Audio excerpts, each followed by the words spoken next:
packed snow and ice, and ice slowed down. You could see her wanting to straighten out. Well, and his 20-year-old daughter, Darcy, set out from Coos Bay, Oregon on March 21st, 1994. Their 400-mile trip across the state was to be a new beginning for her and her 13-month-old daughter. But along the way, everything suddenly changed.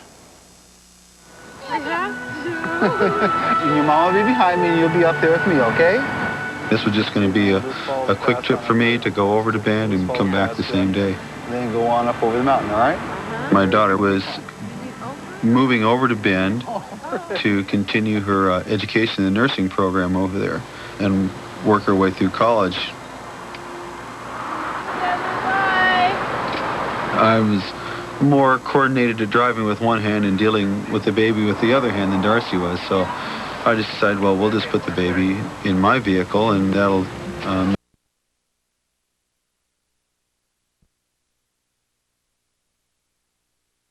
moving over to Bend to continue her education in the nursing program over there and work her way through college. I was more coordinated to driving with one hand and dealing with the baby with the other hand than Darcy was, so I just decided, well, we'll just put the baby in my vehicle, and that'll make things a little bit easier on Darcy when it comes time to go over the pass.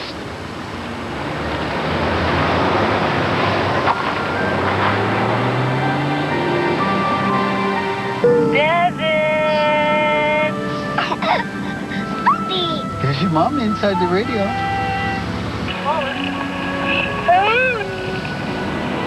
Is the load in the back of your vehicle stable? You're not slipping too much, are you? No, I can see. It's fine. Okay, just remember, we're going to get into some slippery conditions up here. It's going to be packed snow and ice.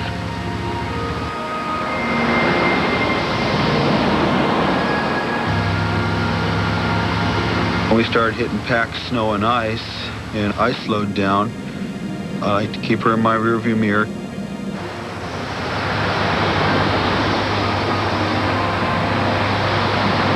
How far do we have to go still? We have about another 2 hours or so before we get to Bend.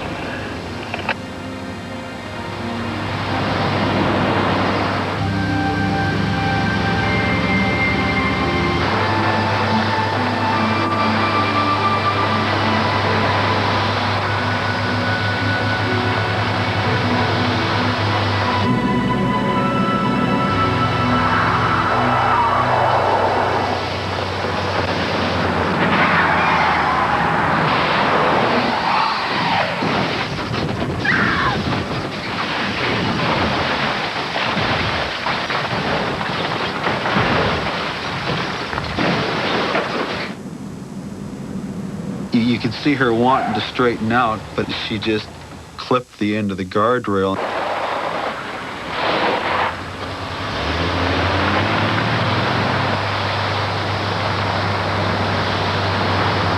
I thought maybe she didn't go all the way. Maybe she got hung up on some boulders that would have stopped her.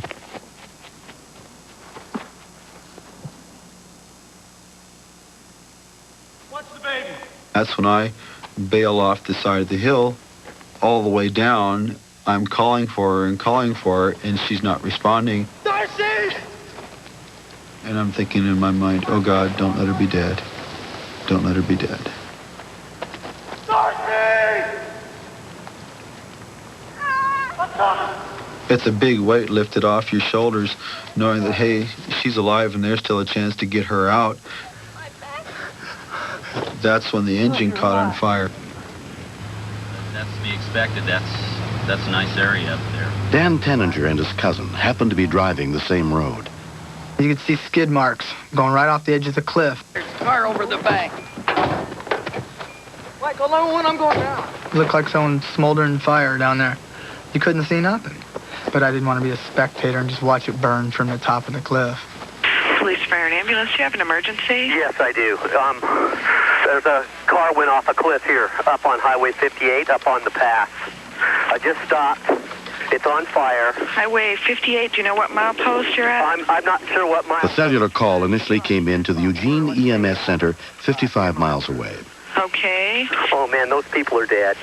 Hang in there, Darcy. I had to cut her out of her seatbelt. You don't want to move a person with a back injury, but I can feel the heat of the flames on my back.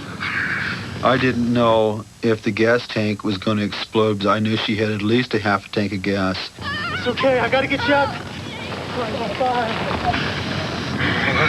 Fortunately, her feet were not tangled up in anything. I was able to utilize the seat and keeping her body as rigid as possible, pull her out as straight as I can. I gotta get you away from here.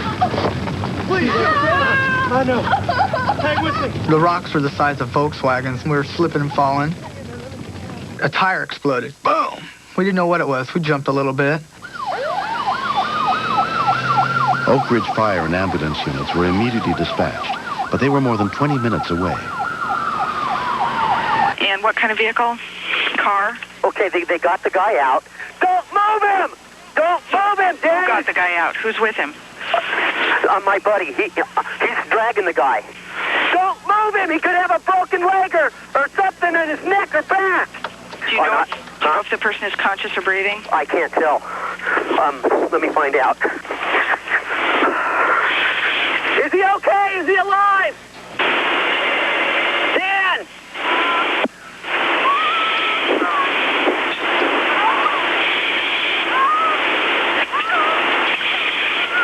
It's a girl. Patient is a female. Is she conscious? Yes, she's crying. We weren't but maybe 15, 20 feet away, and the flames had just engulfed the vehicle. The whole left side of her body had taken a beating. There was a lot of blood covering the left side of her face. She said, "Dad, I'm not afraid to die." We just kind of held our hands together and prayed for her. Lord, give us strength to make it. She was more concerned about her baby than she was for herself. Devin was up at the top of the hill. The baby wouldn't have survived the accident.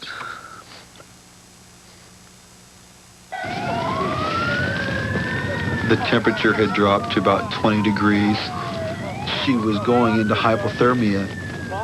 And there was bags of clothes that had fallen out of her car. So we broke open the bags of clothes, started packing her in these clothes, trying to make her as comfortable as we could.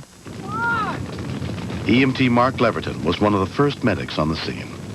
I looked down the hill and said, "Oh my God, what are we gonna do?" I didn't think anybody could live through something like that. And I saw probably some of the worst conditions for rescue that you could have. We're gonna need a lot of bodies for picking up and putting her in the soak. You had steep ground, you had slippery ground.